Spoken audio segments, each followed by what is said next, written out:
Good evening. On behalf of our management, our principal Dr. D.B. Arulkar, my departmental colleagues of Nyan Prasad Mandal's College, Asagaon, Mapsa, Goa, I welcome you all for the fifth and final day of our national level webinar lecture series, Zeitgeist 0.1. I welcome Ma'am Isabel, who is well known in Goa as a theatre personality. On my personal behalf, I welcome you, ma'am. Acting out one's own life is what a drama is all about. Storytelling is the basic element of drama. Drama represents life. It makes us to inspire, challenge, question, reflect and transform. It is a literary art and performance is carried on the stage and recreated by the directors and the actors. The purpose of a drama is for amusement and a desire for improvement. Opinions must clash, conflicts should arise, and the curiosity should be inflicted in the audience when we watch a play. In ancient Greek and Roman dramas, they mainly focused on religious elements. Thousands of people used to come to watch the plays. The actors used to wear masks in order to magnify their characters. Then came the miracle, mystery and morality plays. It used to be performed in churches, courtyards, market areas and in common places. Elizabethan theatre saw tremendous changes due to the playwrights like Shakespeare and Marlowe. They used to have 5 acts play where one could find introduction, rising action, climax, falling action and denouement. In modern period, the playwrights took the liberty to change the form and theme and brought to one-act plays, which were also attracted the audience. The classic example is Synge's play Riders to the Sea. When the introduction of cinema, the audience got attracted towards movie theatres and deviated their attention from going to watch a play. But through the influential playwrights like Ibsen, Bernard Shaw, Oscar Wilde, T.S. Eliot, Arthur Miller, Samuel Beckett and many more brought a change in the minds of people. The drama lovers still go and watch the plays. In Indian context, rasa or emotions were given much importance from ancient times, that is from the period of Natya Shastra till date.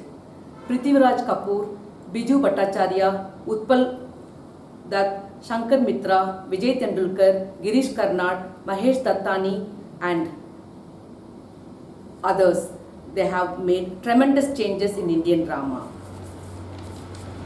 At this juncture, I remember Shakespeare's quote, "All the world's a stage and all the men and women merely players.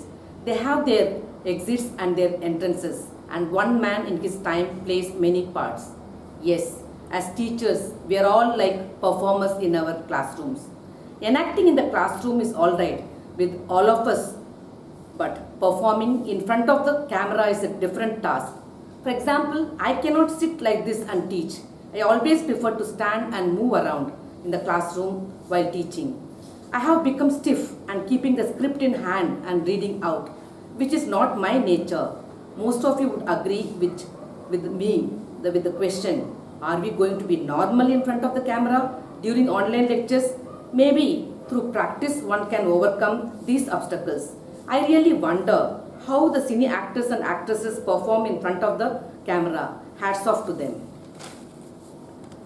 Coming back to theatre, there is a big question mark in our minds whether drama and theatre would survive in the post-pandemic world. The rehearsal is a must. Social or physical distancing would hinder the rehearsals. What would be the position of drama in the post-pandemic world? I request Ma'am Vas to solve our questions with her presentation on theatre and drama in the post-pandemic world. She is the right person as she has written 42 plays and directed 65 plays. She taught English at Dempe College, Miramar, Goa. She took voluntary retirement and dedicated her time for direction and writing. She is the visiting faculty at Goa University.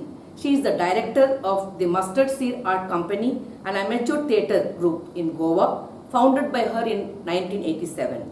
I take the privilege to introduce Dr. Isabel Vas to you all. Ma'am, over to you. I would like to begin by thanking the organizers for their kind invitation for me to be part of this wonderful webinar.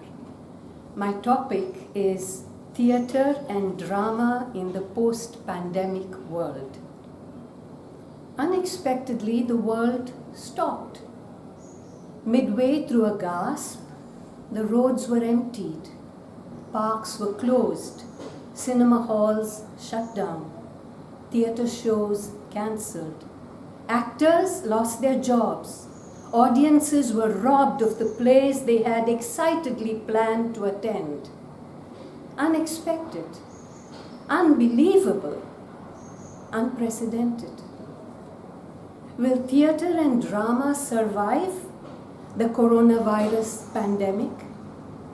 How will they change? We will use the term drama here to refer to the written text of the play, and the term theatre to the performance. They are interconnected forms but possess a distinct identity. For many years now in Goa, the Saturday newspapers have been unfailingly brightened with page after page of colorful posters advertising the newest offerings of the Konkani Theatre, a hugely popular form of theatre locally, each play running at times into hundreds of shows. This time, as summer moves on, not a single poster makes its appearance, since social distancing laws have totally silenced the theatre. From personal memory, I have no recollection of a shutdown of the theatre stage, even in the transition from the Portuguese regime in Goa to the post-liberation one in the 1960s.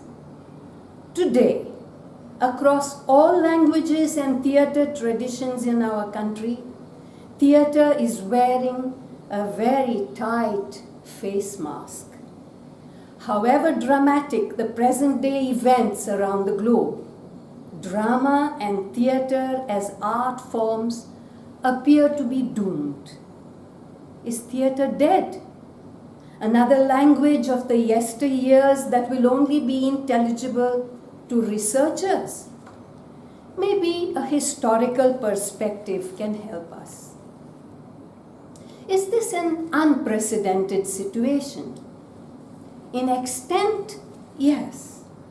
In nature, not exactly.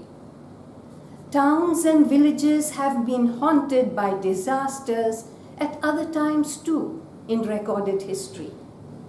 Not as widely as in this globalized scenario, but they have been shocked into silence during conflict and in seasons of epidemics. Playwrights living through those years have been deeply affected. Performers have agonized, and audiences have greatly missed the glamour of the theatre. The very name of the bubonic plague was enough to bring terror to the ears of people in Eurasia, beginning with the 13th century. It was termed the Black Death, and it peaked in Europe in the 14th century. Some historians estimate that it resulted in 75 to 200 million deaths in Eurasia and North Africa. It returned to plague Europe in waves right up to the 17th century. According to historian Philip de Leader, within 4 years, the plague decimated 45 to 50% of the entire population of Europe. The Great Plague of London in the 16th and 17th centuries was the backdrop to Shakespeare's life and work. It is probable that one of Shakespeare's infant children was a victim of the epidemic. There are years of the great playwright's life for which no documentation is available. The speculation is that he utilized this time to travel that he became a soldier or a spy like Christopher Marlowe. Or maybe he took time off to reflect and write. In 1593, the city was shut down and theatre houses all closed within the limits of the city for more than a year. How did the bard manage? For one, he packed his bags and together with his Lord Admiral's men, he left the city to travel the countryside and perform in inns and courtyards. Additionally, it has long been thought that Shakespeare turned to poetry when plague closed the theatres. That's when he published his popular narrative poem, Venus and Adonis, in which the goddess begs a kiss from a beautiful boy to drive infection from the dangerous ear. For, she claims, the plague is banished by thy breath. Some scholars believe that plagues have actually caused plays. It is believed that another closure of theatres in 1606 allowed Shakespeare, an actor and a shareholder in the King's Men, to get a large body of dramatic writing done, meeting the demand for new plays in a busy holiday season at court. He wrote King Lear, Macbeth, and Antony and Cleopatra that year. In the decade between 1603 and 1613, the total theatrical closures due to the plague accumulated to a grand total of 78 months, says William Baker in his book, William Shakespeare. Did Shakespeare go into lockdown at any point? Quite probable. It was an inviting time for reflection, and it is very likely that in the absence of performance, our William used his solitude to write. As late as the 20th century, epidemics continued to ravage the world. The Spanish flu, 1918, coupled with World War I, took a terrible toll on the populations of Europe right up to 1919. World War I did not really see the closing of the theatres in Europe, despite real threat to performers and civilian populations. Each district generally used its discretion to close or open as they saw fit.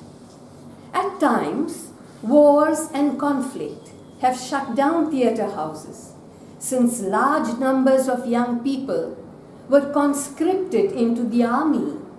Many families were left mourning their dead. Financial resources of nations were desperately depleted by the war effort. But at other times, the theatre was seen as a necessary psychological and social de-stressor and as an instrument of nationalistic fervor. So theatres did not stay closed for very long. Theatre, especially musical theatre, has been regarded by officialdom as a necessary morale booster during wartime, as well as a useful platform for recruitment. Lord Derby, Minister for War in Britain, praised the entertainment industry as a tonic for returning troops. He said, and I quote, "Let those who come home feel that their time away from the trenches is an amusing time that will distract them from the anxieties and dangers they have undergone." Unquote. Far from closing, theatres all over the country were busier than ever, full of audiences, brimming with patriotic fervour. George Bernard Shaw, a lifelong pacifist, dismissed it as war delirium.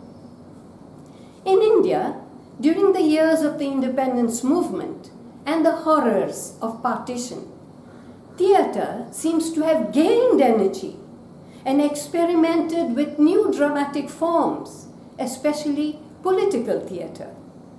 I have found no mention of any shutting down of theatre houses in centres of theatre like Calcutta or Bombay, though there may have been some slackening at the height of conflict.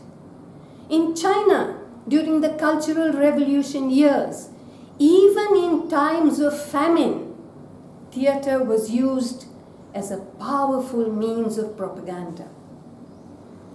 During World War II, when the British government ordered the closing of all theatres in Britain in 1939 to protect the public, there were loud protests.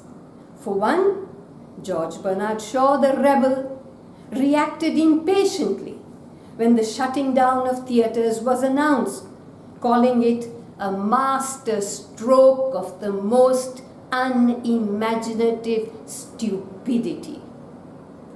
Oswald Stoll, theatre manager and the grand old man of British theatre, who died in 1942, protested that, I quote, entertainment was necessary to the morale of the people, unquote.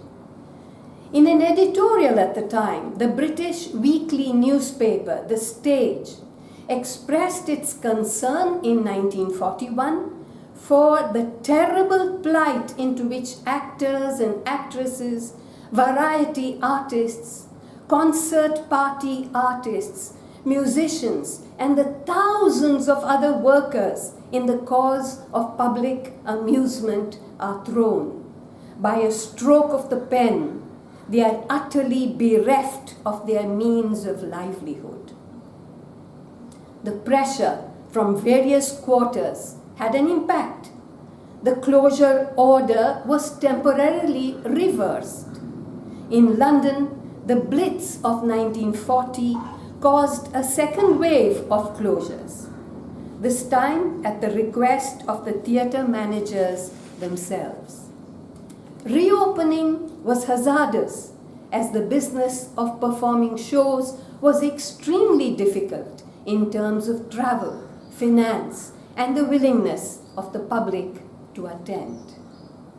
More recently, terrorist attacks on 11th September 2001 led to the temporary shutting down of theatres in London and in Broadway, causing huge losses to the companies and crippling cuts in pay.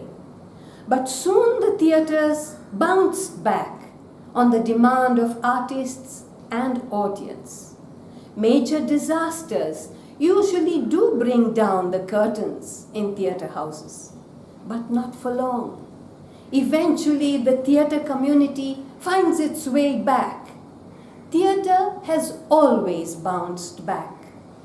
So far. At the moment, with social distancing as a life-saving precaution, perhaps we are losing the plot.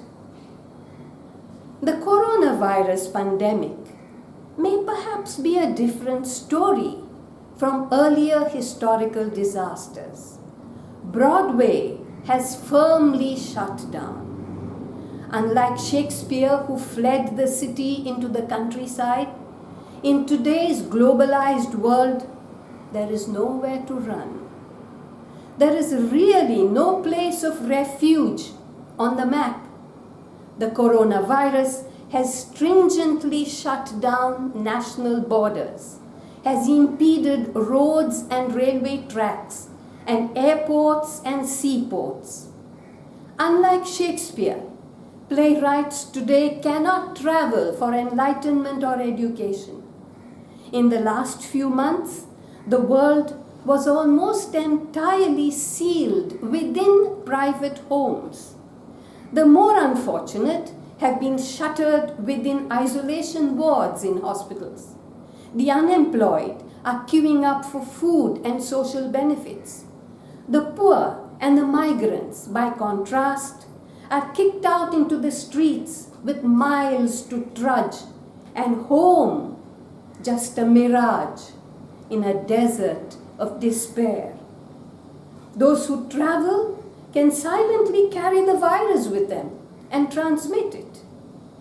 In such a dismal scenario, can one hope that theatre will survive the onslaught? Or maybe theatre as a form of performance is finally dead in the post-COVID world? Not really. No, not at all. People's ingenuity is a saving grace. As vast numbers of persons are shut out of public places of entertainment and are suffering from anxiety and boredom, a huge burst of entertainment has been digitally made available, free of charge. Famous theatre companies and institutions worldwide, like Shakespeare's Globe and the National Theatre in London, and many others, have begun offering famous productions on YouTube. Music and film are also made generously available. Cooped up indoors, yes, but not without a generous choice of digital entertainment. These are, of course, old performances, produced and recorded earlier, in pre-pandemic times, now thrown open to audiences for the asking. Also, people's creativity in the arts has tapped into an incredible vein of energy. Writers have begun to write short plays. They have them performed individually on certain apps and put together into entertaining multi-person performances that can be shared far and wide. Directors have not rested on their laurels. Some offer online classes on acting, possibly seeing this as an opportunity to size up future actors, offer them training to learn and to master the art, and keep themselves in trim with what they know best. The National School of Drama, New Delhi, has conducted a webinar titled Theatre for All. Under the umbrella of the Indira Gandhi National Centre for the Arts, Bansi Kaul, Hindi theatre director from Bhopal, had a talk on Facebook Live and underlined that the rich heritage of Indian theatre should be encouraged in the post-COVID scenario in our country. The Hindu reports on the 3rd of April 2020, I quote, "The age of IGTV and Facebook Live have changed the format altogether. What was once used to provide sneak peeks into the lives of celebrities has now become a global stage for performing artists to cater to their social distancing connoisseurs every evening," unquote. A New York-based 24-hour play format is making the news, where homebound screenwriters and directors are commissioned to devise a play featuring homebound actors within the span of 24 hours.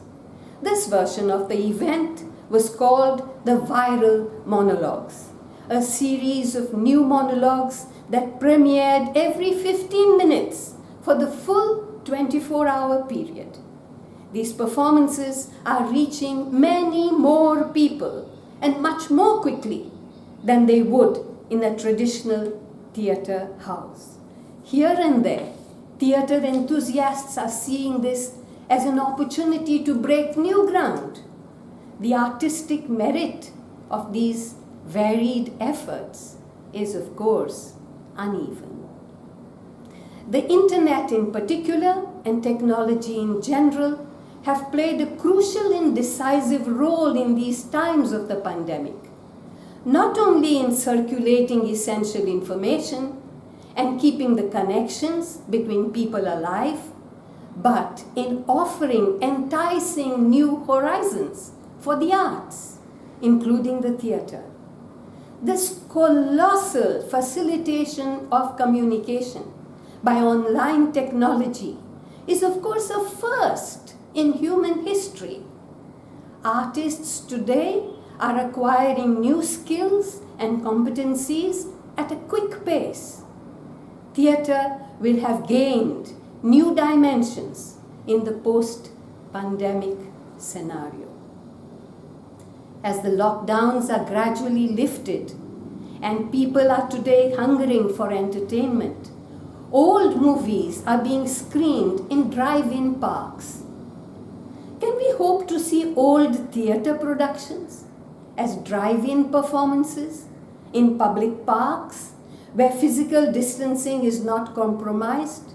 Yes, there will surely be brave attempts to break new ground and cater to the hunger for entertainment that enormous social suffering, anxiety, claustrophobia, and boredom have generated.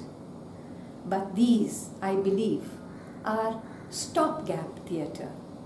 They are temporary fillers from creative artists who refuse to let a virus kill their ferocious artistic energy.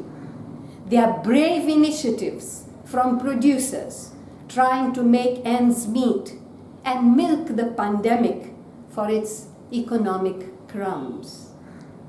However, there is a huge white, however, elephant in the room. Theatre is fundamentally based on trust and closeness.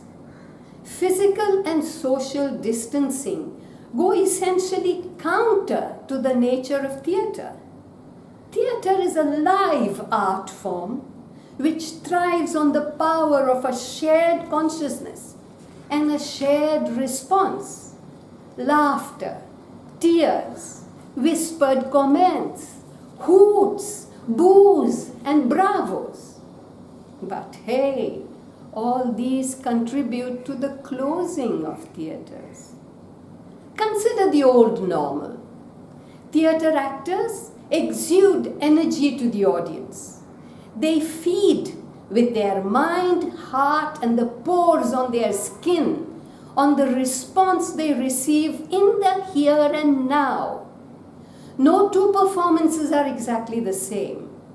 Any theatre actor will testify that a particular audience lifted him or her to greater heights by its sensitive response, by the applause that makes a world of difference, by the peal of laughter at the exact dramatic pause, the tears that the actor can almost hear, all of which raise the quality of the performance. The obverse is also true. Audiences who are cold and unresponsive or antagonistic can effectively murder a play. No mystery in that kind of murder.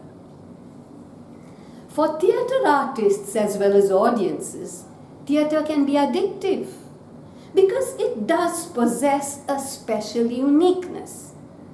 This art form engages all participants in an organic process, not like a poem that centers the poet, or a novel that invites an individual reader who can take snack breaks whenever he or she wishes. Theatre loops together the director, the actors, the musicians and dancers, technical staff in a capsule of time. It is a multi-level act of presence that collates the literary text, body movement, speech and sound, costumes and makeup, often music and dance, lights and other effects in a specific, organic, physical space. Above all, it creates bridges between the consciousness of the performer and the spectator in the here and now. It is an immensely rich artistic experience. And as Aristotle or Ibsen or Tendulkar or Vinapani Chawla or Karnad would vouch, it can be a deeply satisfying and necessary social experience. But then one can argue the same holds true of the film as an art form. It has its similarities, yes, but the here and now element of theatre is far from identical with that of the movie screen. Hence, it is my conviction that post-pandemic, the theatre will definitely return because it is disastrous to let go of it. Frankly, there is no good reason why it should not bounce back with a vengeance in its own time. In fact, this gap year is the perfect scenario for great theatre to rise out of the grim ashes. There's great drama in the air, and there's a grand silence that generates listening. There's a growing demand for economic revival. Yes, drama and theatre will do a phoenix act sooner or later, probably later. When will that be? In a few months' time? A few years? Such predictions are difficult for us who know very little still about the cause and trajectory of the pandemic COVID-19. When will social distancing be able to be discarded entirely? We don't really know. We do know that it is being relaxed with safety precautions. How will rehearsals be held? Online? Piecemeal? This does not look very promising just yet. People are anxious. Helen Lewis writes in The Atlantic that the question most often asked by theatre enthusiasts now is, when will we want to be in a room full of strangers again? In the short run, seats may be partitioned from neighboring seats. Numbers of attendees may be restricted. Theatre owners are worried that they will not find it economical to run with a small attendance. They hate to contemplate the nightmare of a shutdown once they have opened, in case the infection spreads. They greatly fear that they will be able to open only after a vaccine is found. Will their theatre companies survive that long? Without a bailout from the government or public support of some kind, many venues may close. Small amateur grassroots theatres will take a hard beating. In the long run, the architecture of the theatre house will most certainly have to be modified. What will this signify? To quote from Vinapani Chawla, the theatre, I quote, begs for a space which is intimate. It begs for a space which encourages an interactive engagement between the performer and the spectator, unquote. Will new performance spaces be sensitive to this fundamental nature of live performance? On some beaches today, sunbathers are being provided with individual bamboo cocoons. What about the theatre spaces of tomorrow? Greater distancing between performer and audience, and between spectator and spectator? No holding of hands? Hopefully, there will be no lockdown on laughing or weeping. There are the economic and social equality costs to be considered. Will the new theatre lead to greater social discrimination as the cost of productions rise and the prices of the tickets too? Temporarily, yes. As economies struggle to survive, the arts may be viewed as luxury, but good economics itself will need to discover ways of making theatre accessible across economic divides.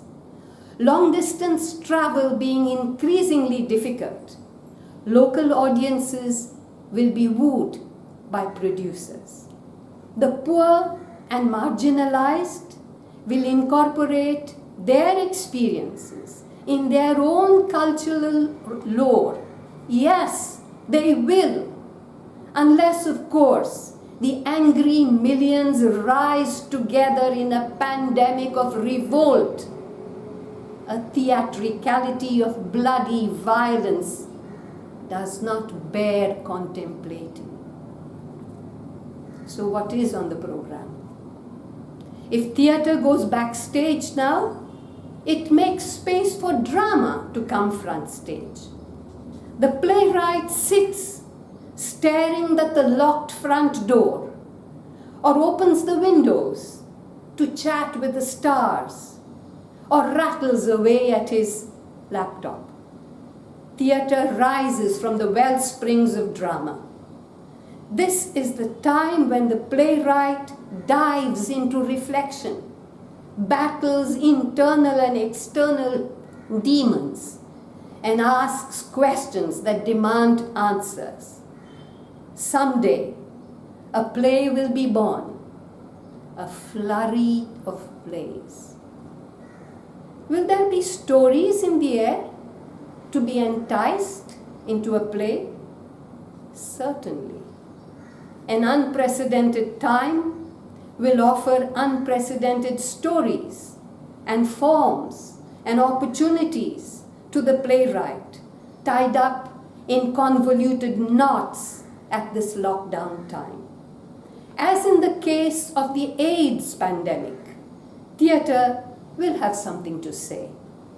Already poets and short story writers and feature writers are publishing stories. Plays are being written too, even as we speak. Who can doubt it? What will they write about? These lurking playwrights quarantined within their minds and rooms. Where will they be set? These new plays being birthed. The potential settings are only too numerous. Crowded hospital wards where lonely folks are dying alone, where anonymous men and women wearing garbage bags as PPEs lead superheroic lives. Research labs where scientists are battling against the clock. Meeting rooms where political chicanery is going to cost the castaways their lives. Ships where seafarers are anxiously waiting to get back home from the high seas. Dusty streets and railway tracks where the slaves are trudging with their burdens. Homes where tragedy and comedy and farce and melodrama embrace crazily. Super kind gestures among neighbors under lockdown. Great compassion from total strangers.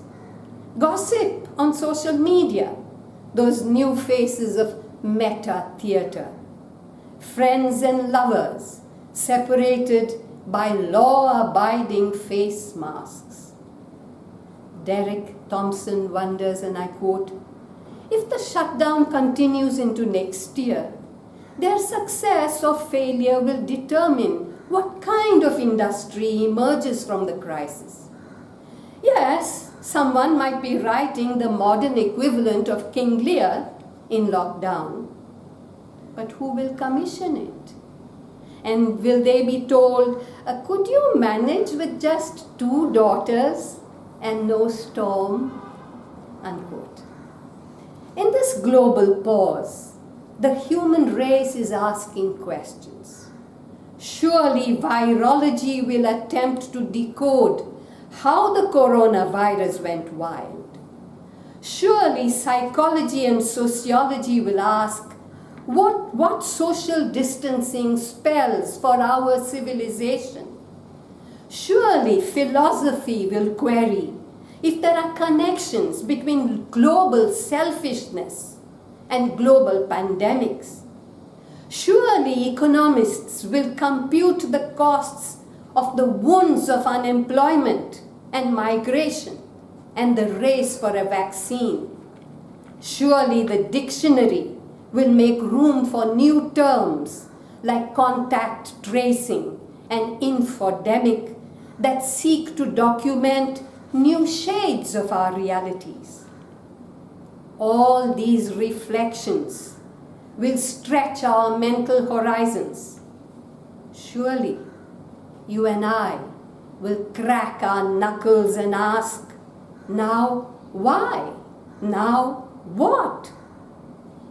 Surely new forms of drama will make absurdist theatre and kitchen sink drama and commedia dell'arte seem hopelessly passé and tame.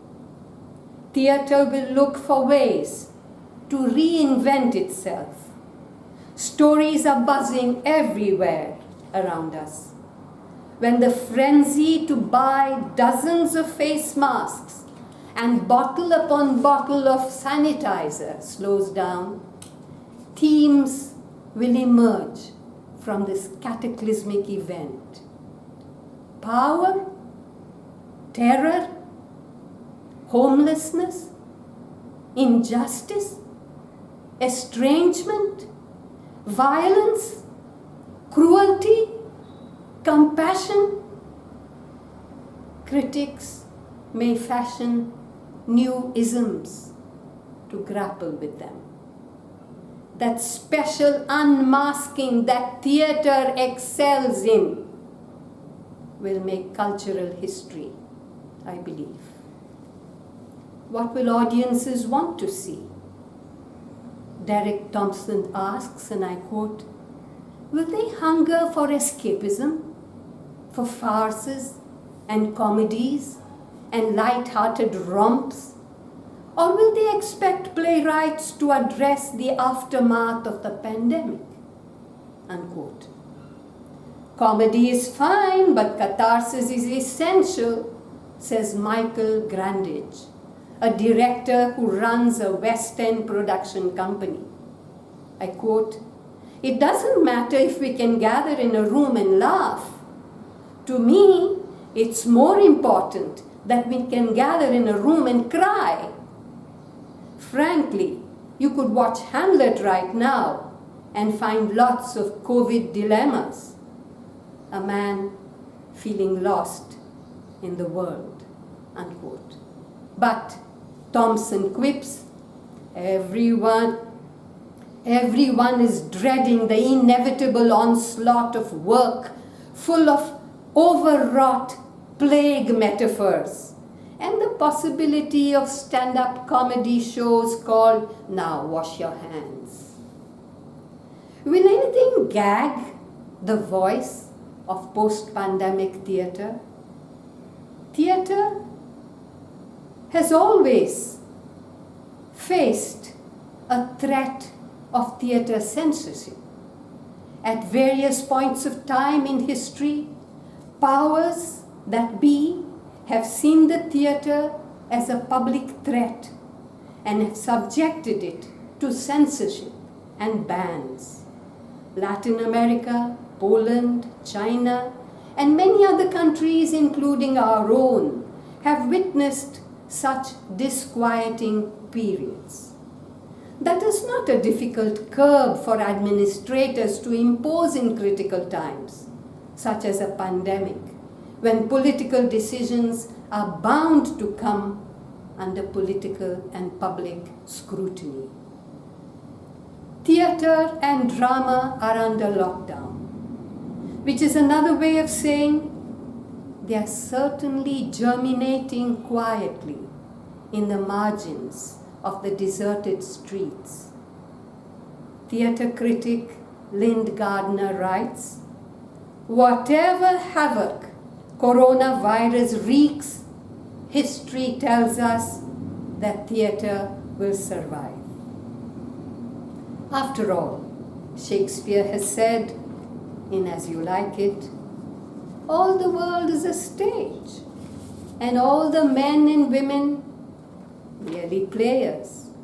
They have their exits and their entrances, and one man in his time plays many parts. We know in our bones that this is true. Through grimaces of pain and laughter, theatre will perform that perennial tale, full of sound and fury, signifying something life-giving.